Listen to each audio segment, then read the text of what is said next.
I went to Binghamton University for 2 years. I quickly made a big group of friends there. We'd go out every weekend. One weekend on a Friday night in October, when my group didn't have any big plans together, me and 2 other close friends decided to hang out in the school nature preserve by the lake. There was this little clearing on the far side of the lake. It was convenient for fires. It was so far from the view of the school or campus security. Kids would sometimes, but not often, come here to smoke pot, drink, and do basically all the other drugs. It was a relatively unknown spot on campus by most. We liked that about it. Tonight we just brought a bunch of beers, we lit a fire, we hung out having what we referred to at the time as a bro chat. As the night progressed, time seemed to pass quicker as the alcohol began to take effect. Eventually it got to the point where we were all laughing so hard that one of my 2 friends was on the floor rolling in the leaves. That was when my other friend stopped laughing. He went SH. We all perked up. We listened. We heard the crunching of leaves and branches in the distance. We threw our bottles in the lake. We were all under 21. It wasn't unheard of for campus police to come through the woods on weekends to catch kids doing drugs. We tucked the rest of the beers into a backpack. I was moderately drunk. My paranoia was higher than usual. That was probably the case for all of us.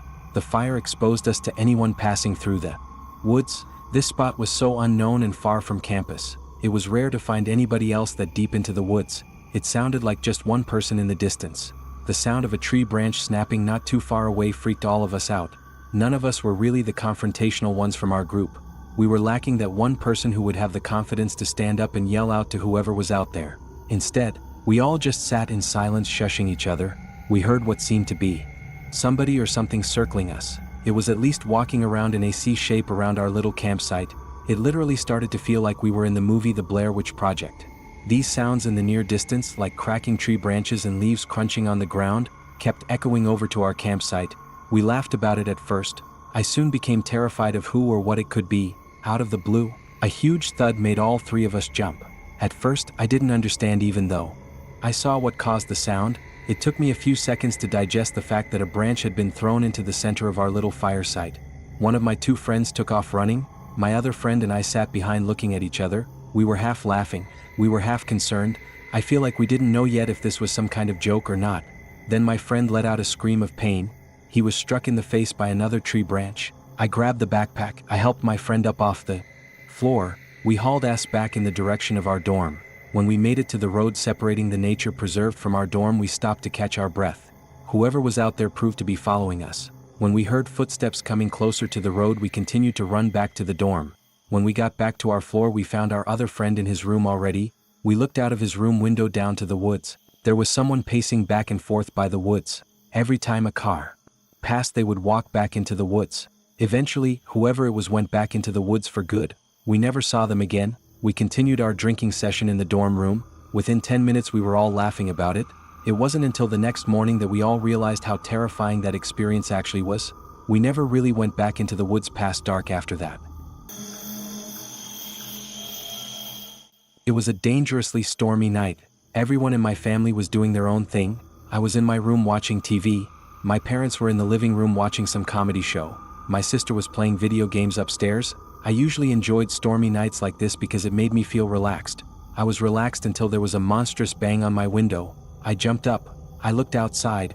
There was someone outside my window. The large amount of rain pouring down the window kind of blurred his face. He started pounding at my window. It sounded like he was screaming for help. I opened the window just a crack. He screamed and yelled at me that he's hurt. The rain was so loud I had to scream at him to come around front. I shut my window. I ran outside to the living room to tell my dad that there's a man who seems to be in distress and screaming for help outside. There came the knocks and shouts for help outside our front door. My dad was about to open the front door. I stopped him. I said, "Wait," because I wasn't sure if it was a good idea. The phone rang. On the TV it displayed the caller ID of our next door neighbor. My dad ran to pick it up. I heard him say, "No way." I knew something was wrong. He hung up the phone. He said, "Stay away from the door." He didn't explain why. He just went to the window to peek at the front stoop. There is where he said he saw a guy crouched down pounding on the door holding some kind of large, sharp tool. My dad yelled through the front door at the man to go away before the cops get here. He actually got on the phone with the cops. Eventually the man outside gave up. He disappeared the next time we checked. When my dad was on the phone with a neighbor, he told my dad that he saw some homeless-looking guy rummaging through his shed.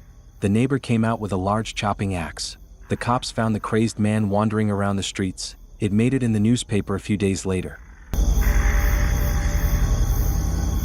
One night when I was a really young kid, I was in the living room watching my favorite cartoon. I had the TV pretty loud. I thought I could hear my mom calling my name from downstairs. I called back, "What?" She didn't answer. I guess she couldn't hear me. I heard her call me again. I went down to the basement. The lights were off. Halfway down I called for my mom. She didn't answer. I didn't know where she could be calling me from. One thing was for certain though, she wasn't in the basement. I started going back up the stairs. Before I even got to the top stair, I heard my mom's voice again from down in the basement calling my name. I looked down into the pitch blackness. I ran back up to the top step. I turned down the lights. I walked halfway back down, peeking into the basement. I didn't see my mom anywhere down there. Suddenly I got a huge rush of horror. I ran up the stairs basically crying for my mom. She came rushing down the stairs from upstairs. I cried to her that something was calling me from downstairs. It sounded just like her. She swore to me that she hadn't been calling me. She went down to the basement to check and make me feel better. I didn't feel better. I'm sure she didn't believe me. Why would she? I was a little kid. I still know that I heard what I heard. My grandpa recently told me a story. It was about a night he took his dog for a walk. He used to have a small Boston Terrier named Sherry. He named her after an old friend of his who passed away. My grandpa lives like 2 hours from us on a farm. There's not much that goes on there. He lives with his wife Mary and he married her like 15 years back. Every day Marion would take Sherry for a walk in the morning. My grandpa would take her for a walk in the evening, on a regular walk during sunset. My grandpa was walking Sherry down the usual dirt path. It ran along the woods next to their property. My grandpa passed by another person on the trail. Sherry instinctively barked. She pulled towards the person like most dogs do when they see strangers. My grandpa said hello to the stranger. The stranger had a large hood up. The stranger just walked past without even batting an eye. He and the dog kept walking. Sherry kept looking back every so often. She kept barking. My grandpa was home to shush and yank at the leash to keep him walking. Eventually, my grandpa turned around to look at what Sherry could be barking at. The stranger who passed him by a few minutes earlier was stalking him from behind a tree in the near distance. My grandpa decided to pick up the pace as fast as possible at his old age. He always carries pepper spray in his big coat pocket just in case. He was getting closer to the house when suddenly he heard clicks from the leaves on the ground inches behind him. Before he could turn, he felt the warmth of a glove cover his mouth and nose, preventing him from screaming or breathing. My grandpa says he could hear Sherry barking and biting at the stranger. This might have helped in loosening the man's grip a little. My grandpa says he struggled to grab the pepper spray out from his pocket. When he did, he sprayed it at least 10 times. He continued spraying it even after the man who was holding him let go. The man started to scream. My grandpa came as close as he could to a run to escape back to his house. He was perfectly okay. I grew up in California for the first 14 years of my life.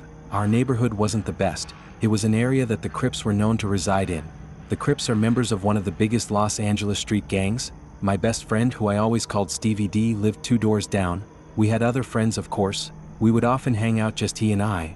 Would usually ride our bikes together around town. Would play video games, just basic kid stuff. When we were 12, we were biking around the neighborhood one night. We decided to visit a well-known abandoned house. It had been uninhabited for many years. No one would buy it for whatever reason. We pulled up on our bikes to the front of the house. Stevie points to the window. He said, "Look." I pushed my bike a little closer to the window. I focused my vision on it. I could see someone peeking out the window. I couldn't tell if they were looking at us or not. It was definitely a person's face sitting between the curtains. It was extremely strange considering the place had been unknown for years. We stared for longer than we should have perhaps. We noticed something else that was strange. The person didn't move their face at all. We inched a little closer onto the empty driveway actually. Upon getting closer, it appeared to be a Halloween decoration. It was something like a fake head. This meant someone had snuck into the house to put it there. Stevie D and I, being the mischievous kids we used to be, hatched an idea to sneak in through the back somehow. We would check out the place. We hid our bikes on the side of the house behind an overgrown bush. We snuck into the yard. To our surprise, the back door was already unlocked. When we came to think of it, it wasn't that surprising considering it seems someone had already broken in to put that fake head there. We stepped into the house. We didn't want to turn the lights on. We didn't want to expose the fact that we were in the house. It was dark in there. It wasn't pitch black. We could make our way through the house. We got to the living room first. We wanted to check out that fake head thing at the window. It smelled really bad in that room though. We picked up the head from the windowsill. We immediately dropped it. We screamed. I dropped it not because it was surprisingly heavy. It felt like real skin. I saw a dark liquid pouring out from the bottom of the head. It was now on the floor. It was blood. It was a real human head. There were 2 cracks in the ceiling above us. Stevie and I looked at each other with our mouths hanging open. We ran for the back door. We got back on our bikes. We got the hell out of there. Anyone in our immediate area learned pretty soon that the head belonged to a victim of the Crips. They apparently placed the head there as some kind of message. I don't think anyone knew the full story. There was a good chance whoever placed that head there was still in the house because Stevie and I both heard cracks in the ceiling above us. It was as if someone was coming downstairs. Last year a guy came to my house's door around 9 p.m. He knocked on the door. I got my mom. She went out to see who it was. We live in a rural area. Visits that late are extremely uncommon and strange. The guy talked to my mom about how he was opening a business. He asked whether she liked American-made products. He handed her a Clorox container as a sample. He went back to his minivan. He opened it to get a quote-unquote vacuum cleaner. My mom saw 5 other men sitting inside. She told me to run and get my phone. We don't have a landline. I couldn't find it. I got my knife. I stood around the corner. She threw the container outside. She told them to get the hell off her property. She told them that she was calling the cops. They peeled out of the driveway. We never saw the car again. I've always been an extreme sports person ever since I was little. I like mountain climbing, parasailing, and scuba diving. I've always been an avid skier. I go upstate skiing at least 10 times a season. Sometimes with friends, sometimes alone. My friend Hugh, who we'll call Q, agreed to come upstate. We would go camping. We could do some backcountry skiing. It's basically skiing in the backcountry on unmarked or unpatrolled areas outside of a ski resort's boundaries. It was a 3-hour drive. It was a decent amount of off-roading to get to where the hills were. I parked my truck at the bottom of a decent-looking area full of hills. I stopped there because I couldn't really drive out much further. There were too many trees. Q and I then proceeded to unload the back of my truck of all our stuff, including ski gear and camping equipment. We hiked about a quarter mile. It was an incredible amount of work with all the stuff we were carrying. We found a perfect place to set up camp right near the bottom of an uphill. It was in a bit of a clearing between the trees. Setting up the tent, unloading our sleeping bags and equipment and such was first priority. When all of that was done, we started our hike up the hill to scout the area. We did a decent amount of hiking. We got a lot of skiing in. At one point Q and I lost each other while skiing down a bigger hill. I assumed I'd meet him at the bottom. I would just find him eventually. I checked the walkie-talkie just to see if he'd answered it. He didn't. He was probably still going downhill. At some point while I was walking with my skis at the bottom of the hill, I ran into someone. It was another skier. He sounded very friendly under a ski mask. He was asking where the best hills are. He asked if we were camping and such. He had his skis strapped to his orange backpack. I pointed to the hill I just skied down. I pointed in the direction we set up camp. He said he and his wife were trying to find a good place to set up camp near other people. He asked if I could lead him to my campsite. As much as I really didn't want to trek all the way back there, I felt I had to be a good Samaritan. I would help this man and his wife. I pulled out my walkie again. I said into the speaker to Q that I was going back to the campsite for a bit. I started to lead the man. He was behind me. I started getting some static from another end on the walkie. Someone, probably Q, was trying to talk to me. The connection was bad. I couldn't do anything about that except for come back to this hill afterwards. It took a decent amount of hiking and small talk with the man before we reached the campsite. I turned around to him. I smiled under my ski mask, which I realized instantly was pointless. He sounded very thankful for he and his wife. I asked him, "Where is your wife?" He didn't answer. He started to walk closer to me. At first I thought nothing of it. Something about his skis and backpack just struck me. They belonged to Q. For a split second I thought, is this Q? Is he pranking me? It wasn't possible. The voice was too different from Q. The man was a few mere feet away from me at this point. He was picking up the pace to a more intimidating approach. I panicked. I jumped into the tent to dig for my flare gun in my bag. The man grabbed my leg. It was sticking out from the tent. I felt a sharp, intense tingle in my leg. It was like a severe electric shock. It was followed by a burning heat feeling. I screamed in pain. I just managed to pull out the flare gun. I pushed aside the door to the vent. I aimed at the man. He immediately backed up with his hands in the air. I noticed the knife dug deep into my leg. I ordered the man to tell me where my friend was. He answered quickly. He said, "Near the bottom of the hill I found you at." I told the man to stand still. I called 911 to request an immediate rescue. The man took off quite easily while I was on the phone. There wasn't much I could do with one single flare gunshot. I felt like I was waiting there in the cold with my bleeding leg forever. The reassuring sound of a rescue helicopter swooped overhead. I shot my flare gun. I cannot believe I was actually picked up by a helicopter. I helped locate my friend laying in the snow in the middle of the hill. He was unconscious. He had also been stabbed twice in the leg. He had been robbed. He tried talking to me through the walkie-talkie while he was losing consciousness. The connection was bad. We both went to the hospital. We're fine today.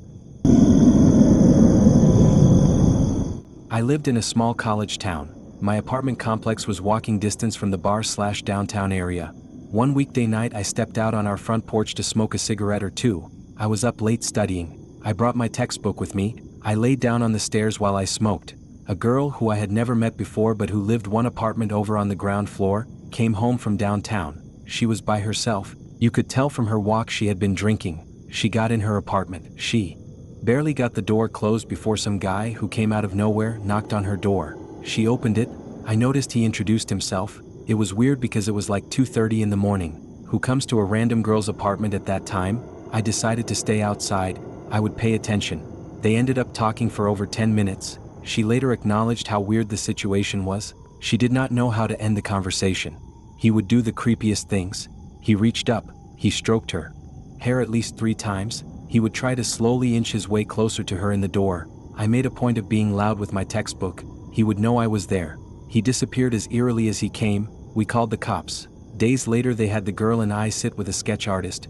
As soon as the sketch was made public, floods of calls came in. The guy turned out to be a serial rapist. He followed lone girls home from bars. He pretended to be a cab. He offered them a ride.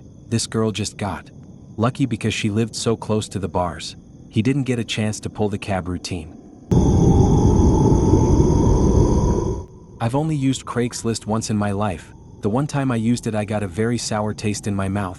Hey race Y, the guy posted an ad for a ping pong table. I wanted to buy it for my roommate and I. We set up a time for me to come pick it up that night. I had to remove the back seats for my truck. I'd be able to fit the thing. I pulled up in front of the dude's house. I texted him saying, "I'm here." I saw the door open. I got out from my truck. I did a quick speed walk to his front door to greet him. I went for the handshake. I don't think he saw my arm. After a few awkward seconds I put my hand back down. He said in his deep smoker's voice to follow him to the basement.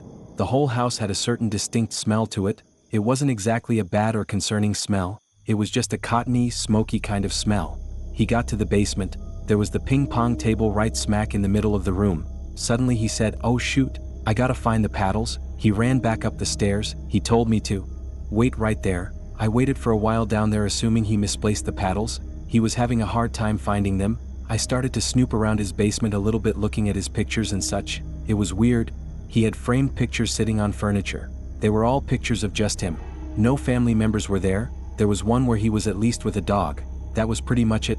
I'd say 10 minutes went by. I was still stuck waiting down there. I started to get even more snoopy. There was a back laundry/storage room in his basement. I started to observe it. There was a drawer to his utility desk that was hanging half open for some reason. I pulled it fully open. It had revealed old Polaroid pictures. These pictures were horrific and disturbing. They were all pictures taken of some girl. She was tied to a chair. Her mouth was covered with tape. There were yellow folders stacked in a row next to the photos. They were labeled A to Z. I didn't have it in me to open the folders. I didn't want to see what was inside. I took out my phone to take pictures of the contents of the drawer. I planned to send it to my friends immediately. I didn't have any service down there. It was definitely time to go. I ran back to the door at the top of the stairs. My nightmare only became worse. I found out the door was locked. As soon as I tried the doorknob, I heard the deep raspy voice of the man on the other side of the door. He was apologizing. He was saying the door was accidentally locked. He would go look for the key real quick. I didn't say a word in response. I examined the keyhole closely. I ran back down the stairs to the man's utility desk. I grabbed 3 screwdrivers of varying sizes. I tried each one in the keyhole for the door. The smallest screwdriver managed to fit in the rectangular-shaped keyhole. I turned it just enough to unlock. I opened the door. I didn't stop. I didn't look around. I simply ran out the door into my car. I didn't look back at the house. I simply drove to the nearest police station. I showed them the pictures. I gave them the address. I told them where to find the photos. That was enough for them to start their investigation. A few days later I got all the information. The man was part of a child pornography trade on the deep web. That was how he made his living apparently. Why he decided to lock me in his basement, that's beyond me. I have not the slightest idea of what he intended on doing with me, obviously. It was not anything good. I used to babysit in my teenage years. When I was 14, I babysat for a 6-year-old boy named Cody. His parents left me with few instructions other than to order a pizza for dinner. I was not to let him go in their room. They also left me with an interesting comment. Cody tends to act different than other kids. He'll talk to himself. He'll talk to his imaginary friend, especially when he played with his toys. So it was midday, it was pouring outside. I was watching some old Wipeout show that used to be on TV in the early 2000s. Cody was on the floor playing with his toys. The toys were scattered across the living room. Cody kept using the name Agnes. He would act like he was playing with another kid who was sitting in front of him. One of his toys that were sitting across the room from him activated out of nowhere. I only found it weird because the toy was one of those little cube-like things with the crank. You would pull it down. Some simulated moving racing background came up on the screen. It was the kind of toy that would take effort to activate. It was activated all by itself. I asked Cody how that was possible. He looked at me. He said, "Agnes is playing with it." I have to admit it was a little disturbing hearing him say that. I picked up the toy. I turned it off. That night, in the final hour waiting for his parents to come back, I was in the bathroom washing up. There was a knock at the door. "Cody?" I said. I opened the door. Cody wasn't there. I looked into the hallway for Cody. One of the doors at the end of the hall started to creak open slowly. It was opening really slowly. I turned off the lights of the bathroom. I walked into the room expecting to see Cody playing around trying to scare me. Instead, Cody was sitting on the bed in the far corner of the room looking at me. I asked him who just pushed open the door. "Agnes," he said. I was truly freaked out. I went to pick Cody up off the bed. I brought him to the living room. I spent the rest of my shift there until his parents came back. I didn't mention any of the weird things that happened. When they reached out to me to watch Cody again a few weeks later, I never called them back.